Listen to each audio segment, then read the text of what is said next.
Welcome to the 5-Star Flex. I've got my man, Andy Staples, here to talk Nebraska, to talk Miami, and to talk Tennessee. But first and foremost, make sure you hit the like and subscribe button. Andy, what's going on, man? What's up, Dukes? Not much, man. A really interesting weekend of football. So I know I said it in reverse order, but I really want to start to talk about what Tennessee was able to pull off against Oklahoma. What's been the vibe in the college football landscape about where Tennessee is as a program? Well, I think people are looking at Josh Heupel's tenure there a little bit differently now because, it was always about Josh Heupel's offense, and it was about they would run that warp tempo speed. And did they have a quarterback? Did they have a bunch of receivers that could get open or be mismatches? But I think you watch that game and you're like, oh, they realized that Oklahoma wasn't going to be able to move the ball in their defense. Like Oklahoma's O-line could not block Tennessee's defensive line. And Josh Heupel called a different game because of that. And I think it was kind of eye-opening because I always feel like teams that aspire to win national titles, that want to win the SEC, that want to win the Big Ten, want to win these big conferences, you got to be able to win games in a variety of different ways. You can't just have one way you win, and if it goes perfectly, you win. And if it doesn't go like that, you can't win. That was Tennessee 2 years ago. Tennessee beats Alabama in a game designed for Tennessee to win. They then go to Georgia, and Georgia plays a game that Tennessee can't win.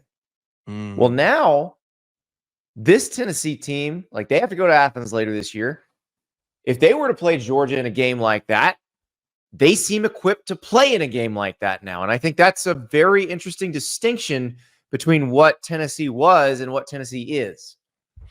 Do you think that Tennessee can actually continue to recruit at the level that they are based on not being such a, one-dimensional team? When you looked at the team before offensively, yeah, but do people buy Tennessee as more of a more physical and traditional SEC team?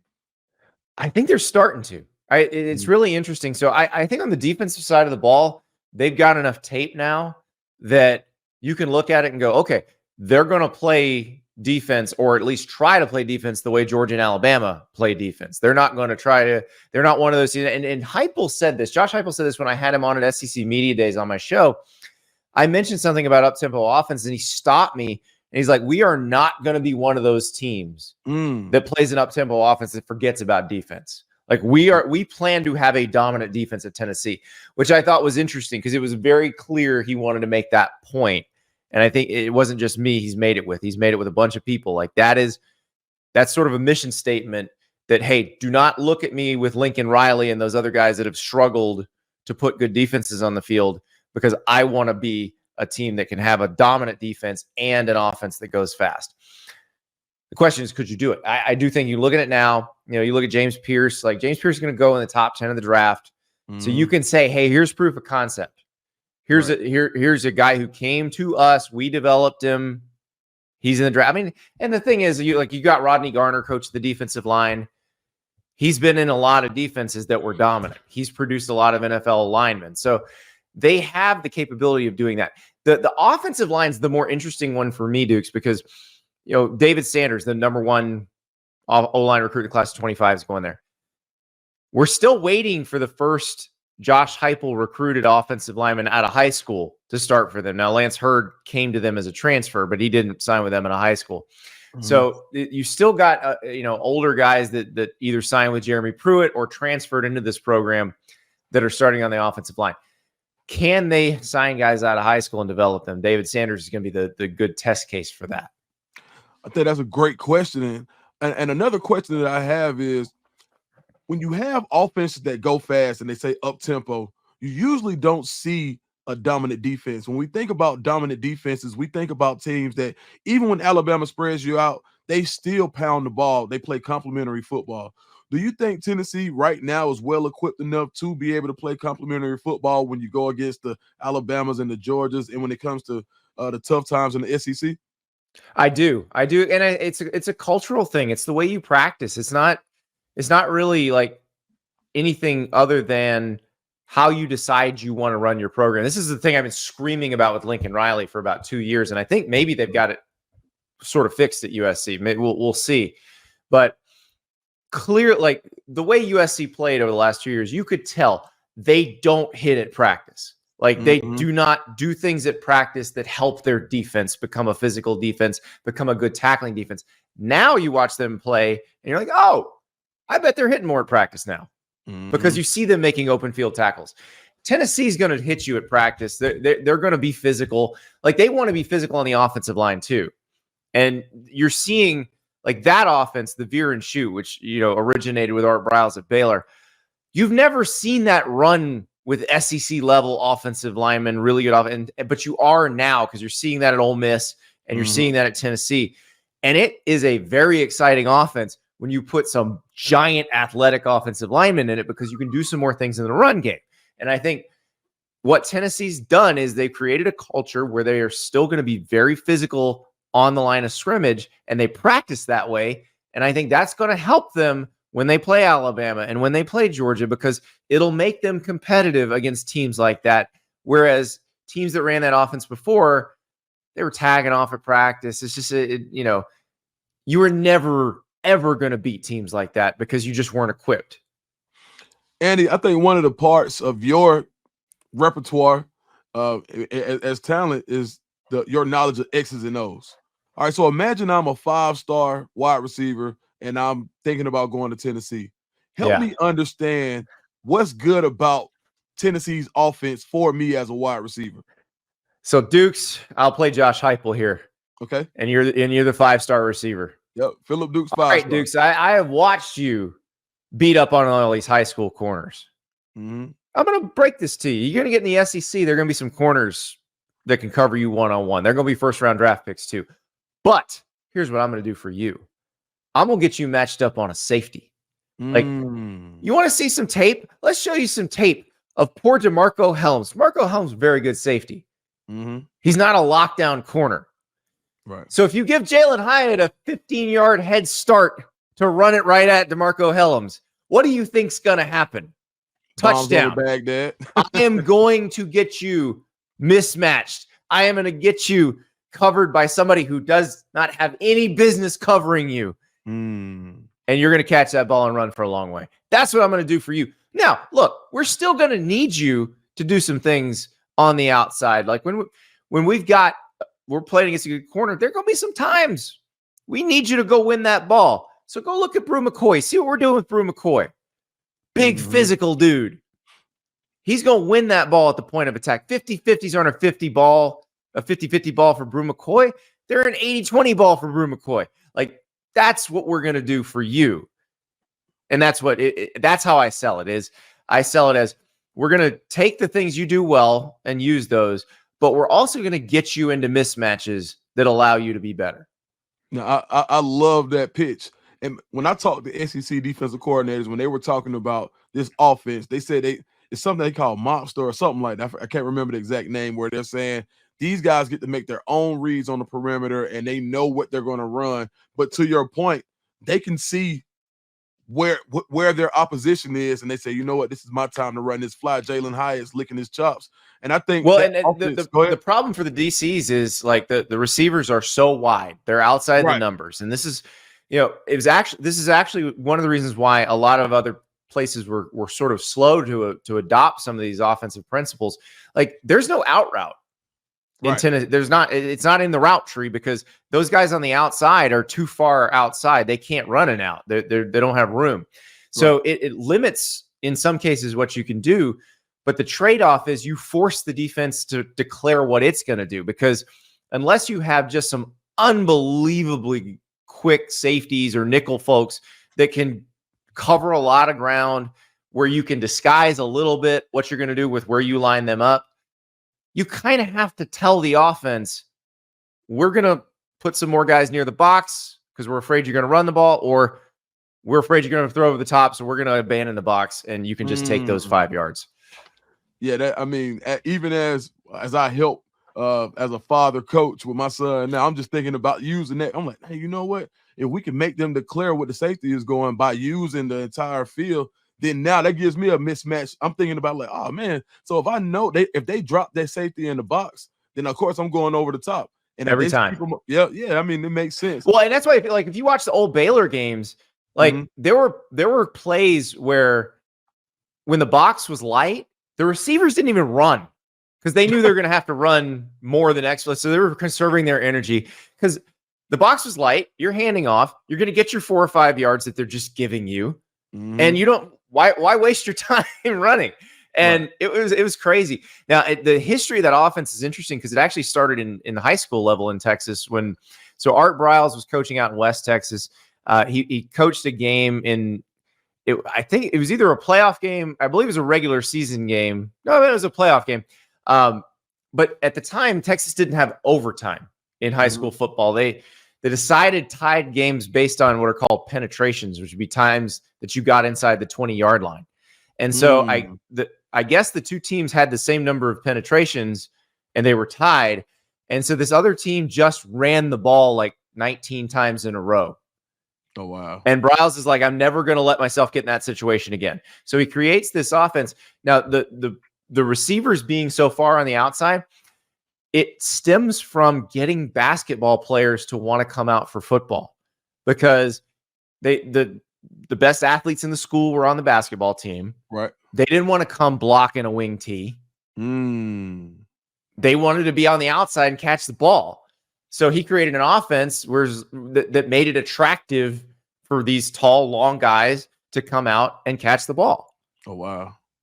Well, that makes a lot of sense. And I think, too, when you think about having athletes, and I'm looking at Tennessee's receivers, they're so athletic. Like, there's a guy from Atlanta, Mike Matthews, 5-star. He hasn't really gotten this full opportunity, but I'm on a VolQuest message boards, and there's a guy like, hey, we got to figure out how to get Mike Matthews in a slot or something because of his athletic ability, and he's a basketball player. He was averaging 22 a game last year, and that athleticism in that type of space, it's a nightmare for defenses to cover. I wanted to ask you this. When you rank tiers in the SEC when it comes to offense, the first tier, everybody's going to automatically say Ole Miss. You're probably going to say Bama. You probably say Tennessee. If you were to rank those three, how would you rank those as of now? That's really interesting. I think Ole Miss and Tennessee would probably be tied at the top. Okay. Because they are just so, like, both of them can run the ball down your throat if you aren't good up front. Right. And that's the thing about it. People assume this offense is a throw it all over the field offense. It is not. Ideally, you run for 300 yards and you throw for 300 yards. Like that is the situation you want ideally in this offense. And I think both those teams are actually equipped to do that against overmatched opponents. Now, the question is, can you do that against Alabama or Georgia? And I don't know if that's the case. We'll find out because their offensive lines are going to have to be able to create holes because where an Alabama or a Georgia can beat you when you play that offense is sometimes your 5 can't block their 4, and they can have a lighter box. They can get away with having a lighter box and have that DB just roaming around dealing with whatever you're going to do in the throw game. So that's the issue there. And the question is Tennessee's offensive line good enough this year? Is Ole Miss's offensive line good enough this year? Both of them have upgraded through the transfer portal for this season. Are they good enough so that when they play those teams, they can get movement and get those yards when the box is light? When we talk about having a light, let's just say the word light. I think when I think about Josh Heupel and his personality, he seems to be kind of cool, like a lighter guy. Just like, it's not so the world isn't all bad. He shoots basketball with the with recruits when they come up. If you could kind of describe Josh Heupel's recruiting philosophy when it comes to talking to recruits and how you see him using his personality to kind of gain those commitments. Well, it's interesting because Josh Heupel doesn't show a lot of personality in his media stuff. He keeps it very close to the vest. He's very different around the players and the team than he is around the media.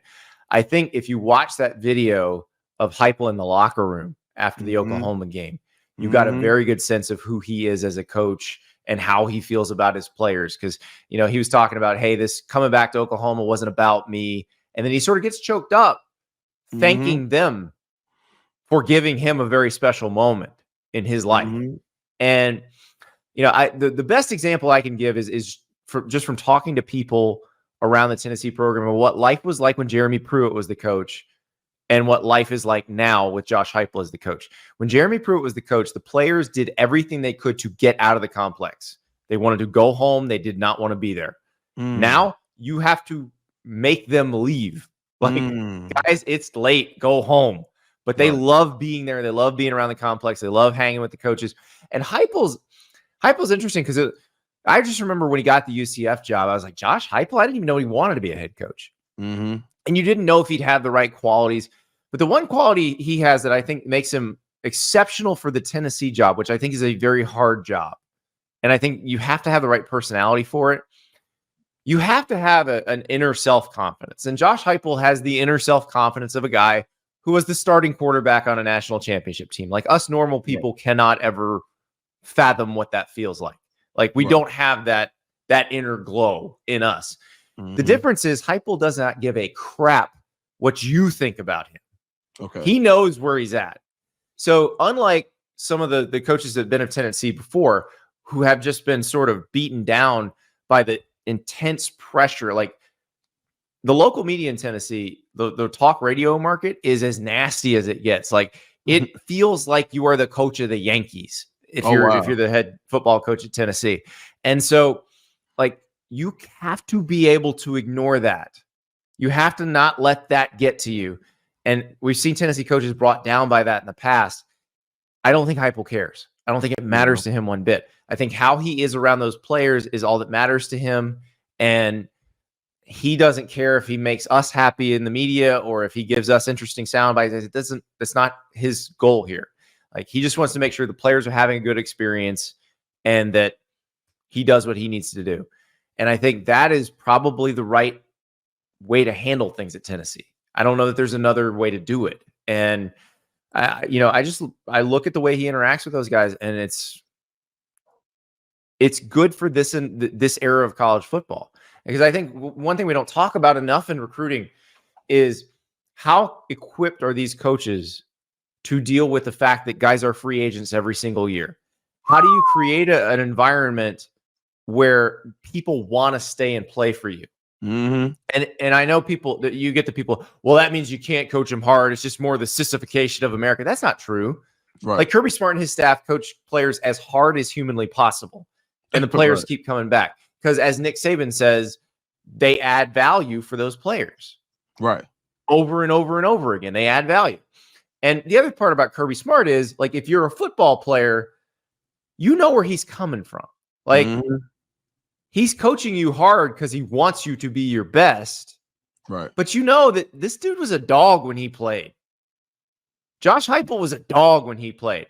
I actually think it allows, because it used to not matter as much if a guy was a good player or not. But I feel like that allows you to coach guys harder now because they don't necessarily respect somebody who didn't play or who wasn't good when they played. But Josh Heupel was the national championship winning quarterback. Kirby Smart was an all SEC safety. So when that guy's lighting you up, you're like, all right, he's been there. I'm cool with this. Yeah, I think the only other option is like to be like a Phil Jackson Zen type coach. If you don't have that type pedigree, you got to be somebody who can tap into mentalities but it's going to be hard for you to bark, right? It's going to be like, bro, you're doing all that barking, you making me do this, and you haven't done it. So now I agree with that point. But you touched on being in a tough market with a tough local media. I think a team that may rival that same position would be Nebraska. Yes. Now, the only show in town. Nebraska, they lose a tough one to Illinois. What was your immediate reaction to that game, and how it would affect Nebraska going forward? My immediate reaction is everybody in Nebraska is going to freak out and go, oh no, another one possession loss. It's happening again. Stepped on, fell on our faces again. I don't think it's that. Like, it didn't feel that way. It felt like Nebraska played well enough to win. There were mistakes. Like Dylan Raiola misses a wide open receiver in the end zone that would have won in the game at the end of the game. But I think Illinois was just good. Like, Brett Bielema is a good coach. Luke Altmaier played great. I think this was a case of Nebraska playing a team that was about as good as Nebraska. And they played a game where they were tied at the end. And then one played better in overtime. Like that, I really don't think it's anything more than that. I think Nebraska still is going to be a bowl team. The question is, how good of a bowl are we talking about? And how good of a bowl we're talking about really depends on how they play in the games against the teams that they are equal to and can lose to. So that's Rutgers, that's Indiana. Those are games that they're going to be playing against pretty good teams that can beat them, but they should be able to beat them. So how do you play in those games? I'm not worried about them beating Ohio State. I actually think, depending on how things go, they could give USC a good game down the road. But the players who lived through the Scott Frost era and the, oh God, it's happening again, they have to realize it's different now. Matt Rule has to establish with them, this is different now. Yes, you lost in a one possession game. That does not mean it's going to all come tumbling down again. I love that because I just interviewed a 4-star linebacker. He just shot up the rankings. Pierce Muberry from Nebraska. His father played for Nebraska. And he said he feels like it's different. He said he watched it all. He saw it all. He's been going to Nebraska games since he can remember. And he said the energy around that program right now just feels different. What do you think the key was for Matt Rule to infuse this energy into Nebraska to the point where recruits are now saying Nebraska feels different? I think he did the same thing he did at Temple and Baylor. He's built it the same way. It's you just try to make the program tougher. You try to find the best athletes you can find and then fit them into roles as best you. Like you look at the Baylor team that won the Big 12 title for Dave Aranda. Those were all Matt Rule recruits. And when he recruited those guys, they weren't necessarily in the same positions they wound up playing at Baylor. He just went out and got a bunch of long, twitchy athletes and said, let's figure this out. And, that tends to create some energy when you got some dudes that are athletic and can play. And then now Dylan Raiola adds another element to that where you have a quarterback who comes in pretty swaggy. I mean, he has that attitude and kind of gives off that aura. Whether or not he's earned it yet is another question, but it's there. Right. And so I think it would be very exciting, I would think, if you are a recruit going to Nebraska now and you think, okay, this is something that can be built upon. Now they've got to get out of this. Like they need to come back against Purdue and play really well. They need to have a get-right game. And then I think that'll help with the current players who did have to live through some really just gut-wrenching losses. They're like, okay, maybe what happened against Illinois was an anomaly. That's not us anymore.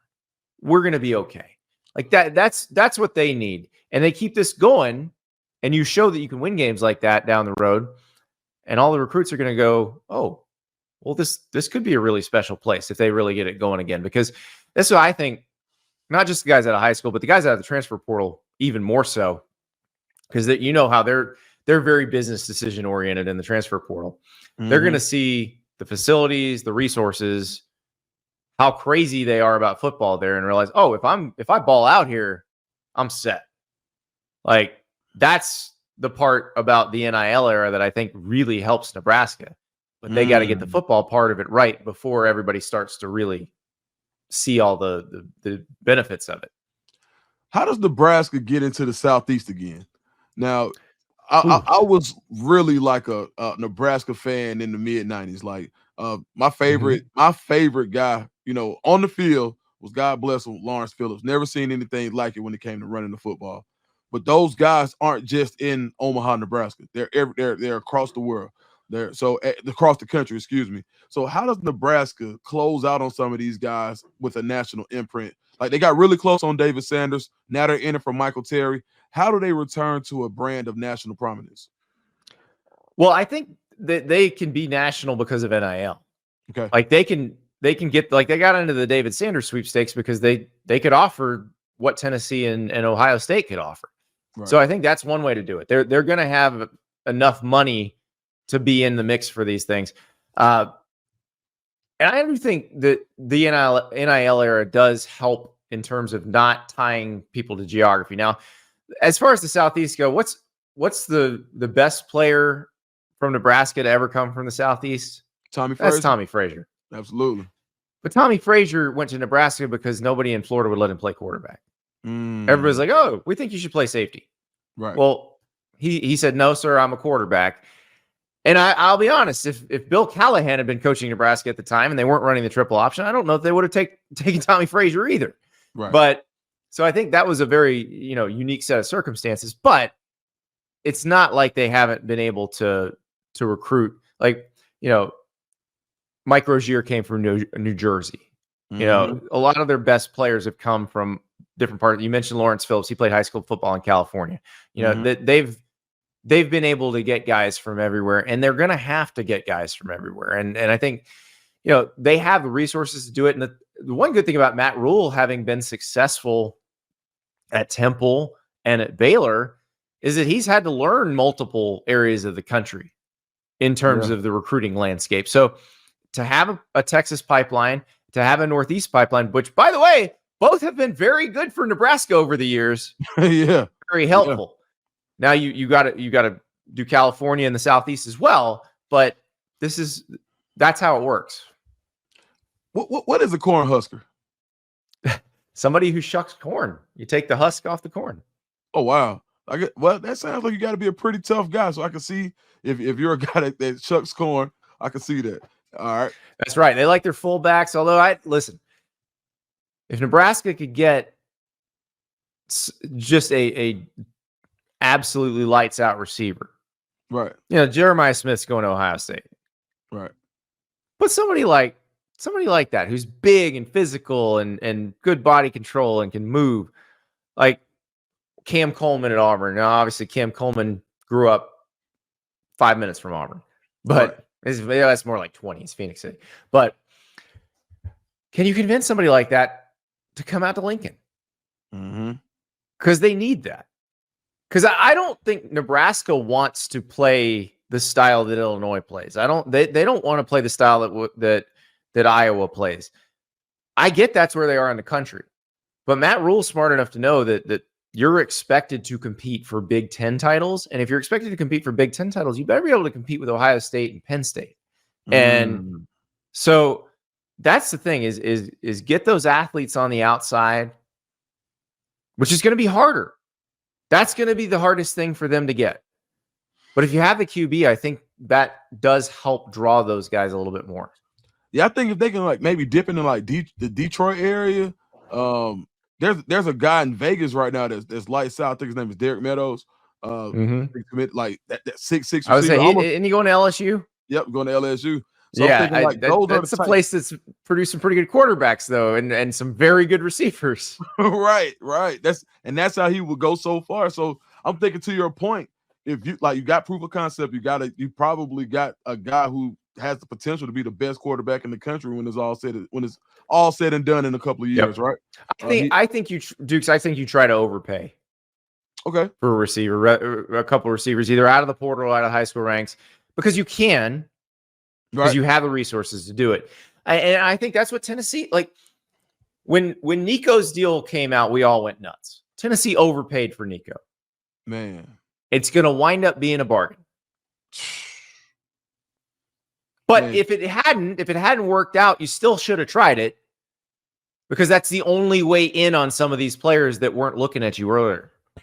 Imagine Auburn overpaying for a quarterback in the transfer portal. Just imagine.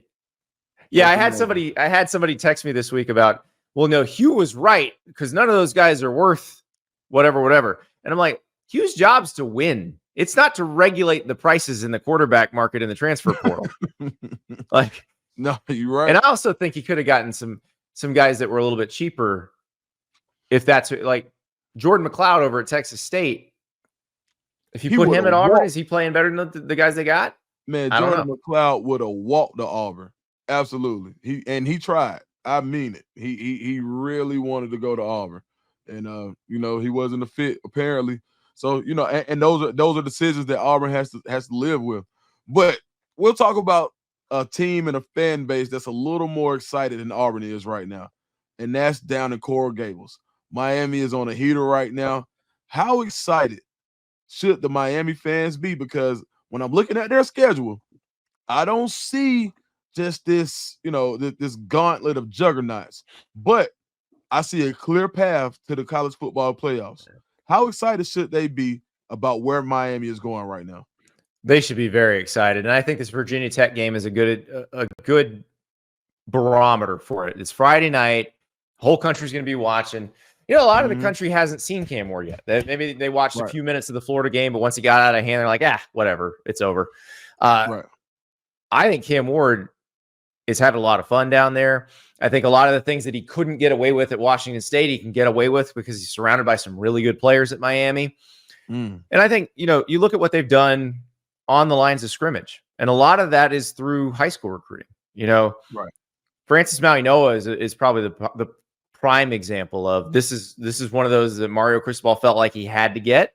He got him, and look at what is happening now. And it's interesting because like Samson Okuniola was a 5-star the same year, has not developed into that guy yet. He still may, which is the kind of the crapshoot of offensive line recruiting. Like, you do it thinking that it may take some time, right?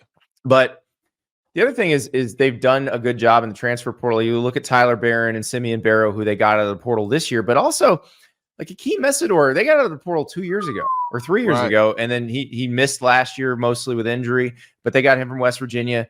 He's been unbelievable for them. So I think they've done a good job of mixing in the players that they just brought in with the ones they've had. They've developed well, and now you've got a team that is really good on both lines of scrimmage, which I just think that lessens the possibility of just having an absolute stinker, like lay an egg type game. Like, it's hard to lay an egg and have a game where you just look completely out of sorts when the big guys are better and you can just lean on people. No, I agree. When you think about the way Miami has kind of positioned themselves roster-wise with the transfer portal and infusing all of that talent, and now you have 2 down years with your biggest rivals in Florida with Florida State and Florida, University of Florida. So now Miami has an opportunity to take over in high school recruiting with what they're doing on the field. If you're Mario Cristobal, how do you adjust your recruiting strategy based on, do you need more portal? Do you want to get more high school players in that system while you can? Or do you want to keep it more balanced with the transfer portal because that's what's been working? I think you get the elite high school players that you can get. And I think he would agree. And that's always been important to him. It remains important to him. It's a little tricky politically in Miami. So that's what I don't think people realize, because in South Florida, everyone's coming in to recruit. Right. So Ohio State comes in, Alabama comes in, Georgia comes in. But the thing is, none of those people, when they come in, they're kind of picking and choosing. They're not offering everybody when they come in. They pick and choose. And look, if they offer some kid when he's in 10th grade and he turns out to not be very good, and that offer turns out to not be committable when he's a junior, whatever, who cares? If you're Miami and you do that to some kid at Chaminade or some kid at American Heritage, you're in trouble. You have a problem.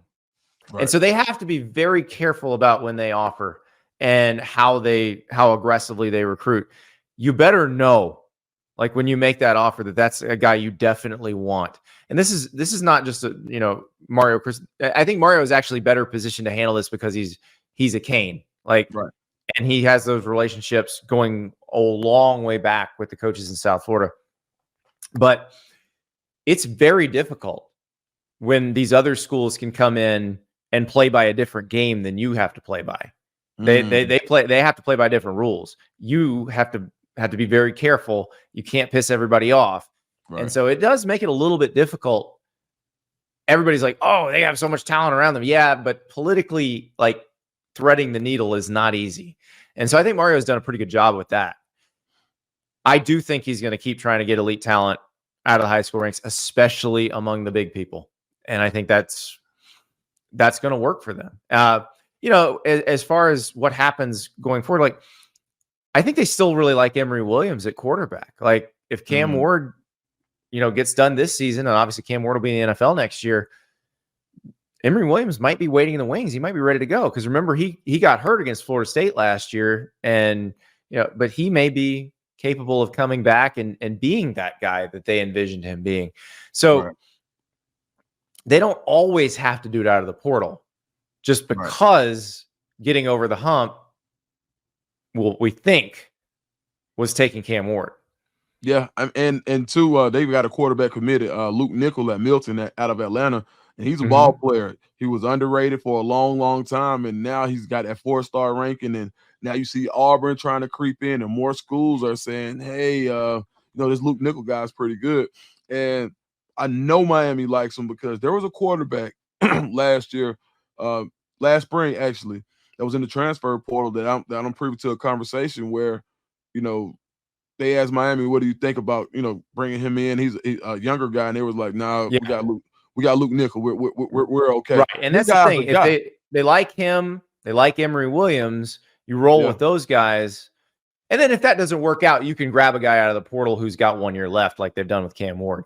I think I think they've shown you can do that either way, but you need to have a constant pipeline of development from the high school ranks, because that is how you sustain. Man, when you watch Miami, if you had to pick one position group that they may need to backfill through the high school ranks more than any other, excluding quarterback, what position group do you think that Miami should focus on when it comes to recruiting going forward from the high school ranks? Well, I think it's still D-line. And look, they signed good D-linemen in the 24 class. Right. They're not playing yet, but they signed highly rated D-linemen. Right. That's the problem, is with the big guys, you just don't guarantee they're going to play right away. Like, you may need a year or two to get them ready. So just keep doing that. Like, never stop. Always have a number in your mind of offensive and defensive linemen that you want to sign every year out of the high school ranks, and just do it every single time. If they leave, they transfer, they leave. Right. But have those guys developing in your program so that you can make sure you don't run into a situation where you don't have a very good offensive or defensive line, and you got to try to do it out of the portal, because that's always going to be hard. You're Mario Cristobal. I'm another 5-star D lineman. I really value the game day experience, and I want to do Tiger Walk, or the walk to the stadium from campus. How do you sell me? How do you sell me Hard Rock not being on campus? Oh, I think I'm taking you to a nice Cuban place. Yeah. I'm filling you up with moro rice and maduros and a little roast pork.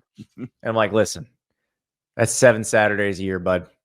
And oh, by the way, Hard Rock gets pretty electric when we're winning. Right. And if you come, we'll be winning. Right. But yeah, you got to do it like that, because you can't compete with the Tiger Walk. You can't compete with the Vol Walk. Like, you just have to let that go. Like, they have that and you don't. Right. So you gotta talk about what you got.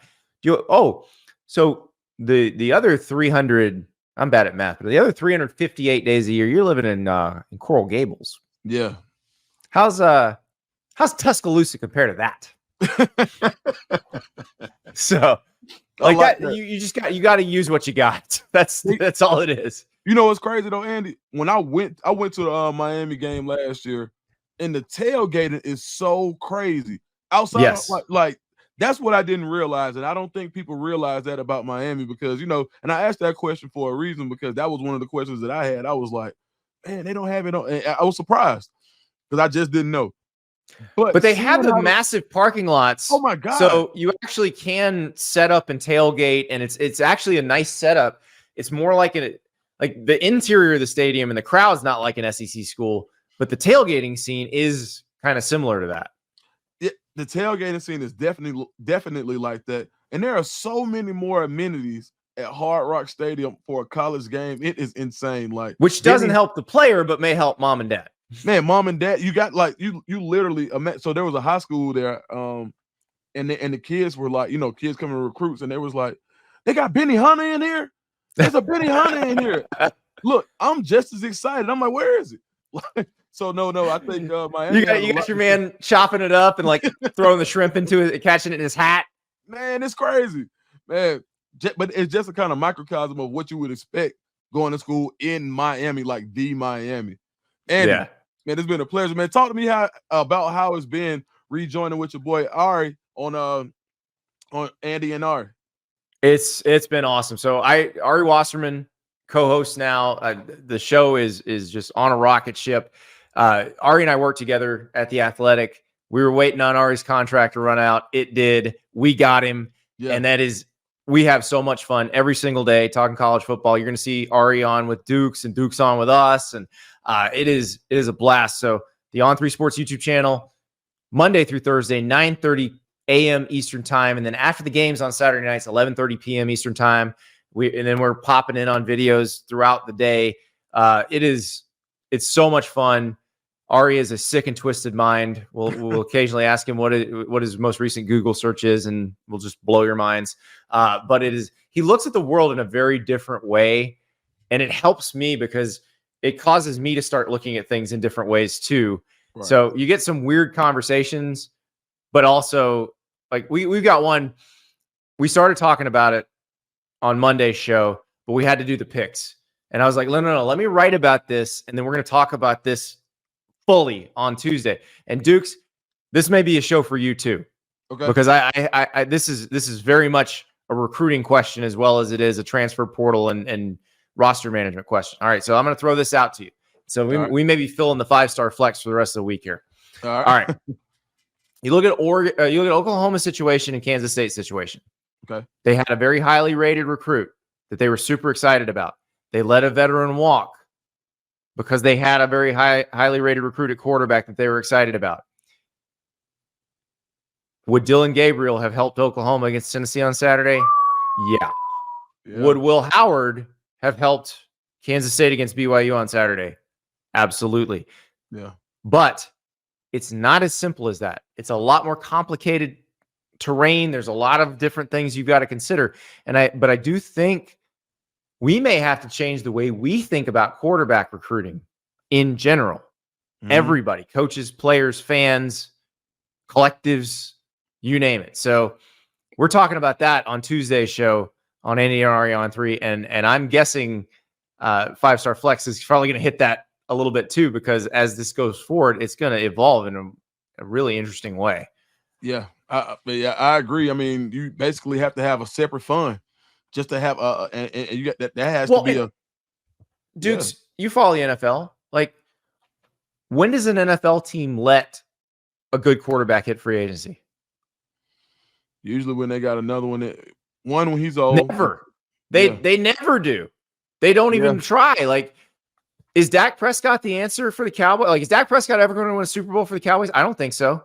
Mm-mm. But they gave him a new deal because it's less risky than trying to find somebody better than Dak Prescott in the draft.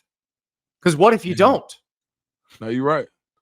I mean, I think the only quarterback who's recently reached free agency, like the only one was Kirk Cousins. I can't think of another one. That's it. And it was his age, and he's coming off an Achilles. Like, if Kirk Cousins 5 years younger, the Vikings don't let him walk. Man, Daniel Jones got the bag after 1 year. Good Thank you. Gracious. You can right now. That was a bad decision. Now we're finding out. But I think what you're finding out is they feel like the safest move is if you have a bird in the hand, you keep it, because the chances are is you might wind up with a worse situation. It's different in college because of how much eligibility is remaining. Like, Jackson Arnold had 4 years of eligibility left. Avery Johnson had 3 years of eligibility left. Dylan Gabriel and Will Howard had 1. But if you're Brent Venables and I gave you truth serum right now, would you have now moved heaven and earth to try to keep Dylan Gabriel? Even though I laid out in the column, that situation was very complicated. I don't know that they could have kept him anyway, but they didn't really try either. So, yeah. Well, I'll tell you what. When you think, I think to your point, you have to keep the bird in the hand. Has to be the mentality that you take now, because think about this. All right, we were excuse me, I'm gonna edit that. Auburn was so willing to let Robbie Ashford go, and I'm not saying that Robbie Ashford is the second coming of Cam Newton by any means, but do you not think that you would have liked to have Robbie Ashford against Arkansas this weekend? Like, as an option?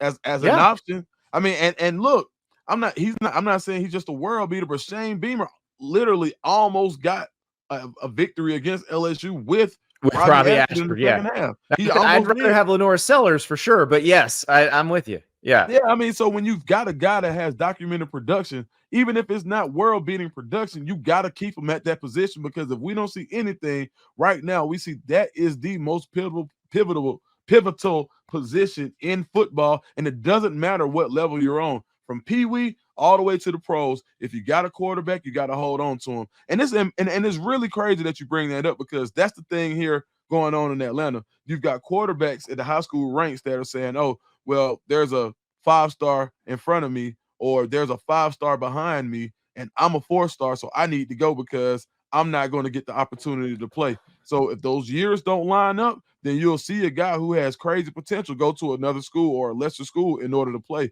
So yeah, I can't. First of all, I can't wait to read the article. And yeah.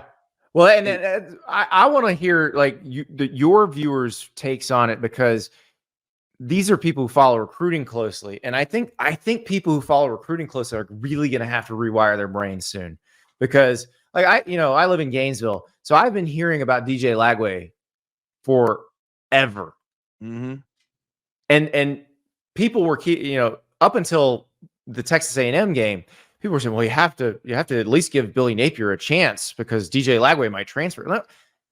If he transfers, he transfers. There's always another quarterback.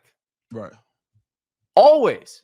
Like, you'll fall in love with the next guy too, I promise. But I was thinking about that with Oklahoma because I was like, I'm pretty sure I know when Jackson Arnold committed, but let's just go check. Jackson Arnold committed 8 months before Dillon Gabriel ever played a game at Oklahoma. So their love affair with Jackson Arnold has actually been going on longer. But the problem is they were in love with the idea of Jackson Arnold, but the reality of Dillon Gabriel, at least in 2024, is that he's better than Jackson Arnold. Right. Today, he is better than Jackson Arnold. And do you think, now let me ask you this, just cut and dry, do you think Oklahoma wins that game with Dillon Gabriel? No. But I don't think they give the ball, like when they force those turnovers, they don't give the ball right back. I think it would have been down to the wire, one possession game. Maybe they win. It's not a guarantee that they would have won, but it would have been a different game. Because that like all of the Oklahoma fans got mad because I made the title of our Saturday night show, Tennessee Smashes Oklahoma. And they're like, Tennessee didn't smash Oklahoma. It was a 10-point game. Like, did you watch the game? Was there 1 second where you thought Oklahoma had a chance to win? Right. And the answer is no. Right. But yeah, I think if you've got a more veteran now, maybe Hawkins is the guy. Maybe Michael Hawkins is the guy, the freshman quarterback that Oklahoma put in. We'll see going forward. But if Dillon Gabriel's in there, I'm pretty sure he doesn't just give the ball right back after they turn Tennessee over. Because Nico didn't play a great game. No. Like, he wasn't perfect by any stretch. And Oklahoma's defense is really good. So I do think it would have been different. But that's the thing. We may have to just readjust how we think because we've always been like, got to go get the 5-star quarterback. Got to go. But here's my thing. There's always another 5-star quarterback. So if this one leaves because the years didn't work out, just go get another one. Yeah. And I think having one and what it takes to get one and the ups and downs. And one thing I'll say about people that follow recruiting, including myself, especially when I was just a fan doing it, the emotions that go along that you attach, your personal emotions that you attach to a situation regarding an 18-year-old, it makes you be like, once you get one, he's ours. We're never letting him go. And I think that emotional attachment is what draws people to those guys and how like, look at the DJ Lagway deal or, like, he wanted to be a Gator. Yeah. Yeah. Maybe, but he'd probably be okay being an Aggie. Like, it's okay. And that's like in my personal college decision. I didn't make my personal college decision based on a fandom or an emotional, like I made a business decision. Right. I went to Florida because I had an academic scholarship. It was free. I was never going to have to pay any loans. Like, I grew up a South Carolina fan. We lived in Florida because we'd moved there, but I didn't have any attachment to the school. It just was the best business decision for me. Right. And so it's easier for me to look at these guys' decisions. Well, and then walking on at Florida, you learn how much of a business major college football is. Yeah. It's easier for me to understand that these guys are just making business decisions. I think it's a lot harder if you grew up, if your mom and grandpa and everybody went to the school, and this was your whole life was pushed toward this school, and every weekend has been built around this school. Like, you can't imagine why anybody would not want to do that. Yeah. No, I agree. I think I was talking to a guy yesterday. He was saying that keeping guys in state is something that you have to do now. You have to keep guys like even like, or if not keeping guys in state, let me rephrase that. If the best, I was talking to actually the guy I was talking to was the parent of a 5-star, and he's saying that the best situation for a 5-star to be in is to go to your home school because of the emotional attachment that goes along with staying home and being a guy. So, for example, well, Avery Johnson, now he was a high 4-star, he wasn't a 5-star, but he's one of the highest rated players Kansas State's ever signed. He's from Kansas. Like I don't blame Chris Kleiman for letting Will Howard walk. I imagine how much revolt there would have been if they'd let Avery Johnson walk. Right? Like, you can't.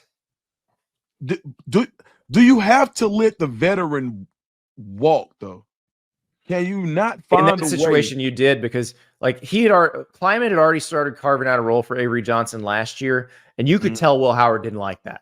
Like, it was fraying there in the middle of the year, and so you were going to have to pick one or the other, and that unfortunately that's the situation a lot of coaches are going to find themselves in. I think the best time that I've seen it work out, and just from personal experience, was in the early 2000s when DJ Shockley goes to Georgia, and then David Green ends up being the guy, and then they ride it out with David Green, and DJ rides it out as the backup and having a small package out the whole way out. But DJ would have had to sit a year if he transferred back then. What would DJ have done now? We should probably call DJ and ask him that. I'd love to know the answer to that. That is a great idea. We're going to ask, because I know for a fact North Carolina was the destination. Ask DJ if he remembers the little snot-nosed intern from the Atlanta Journal-Constitution coming to his house to do a story on him before his senior year at North Clayton. Let's go.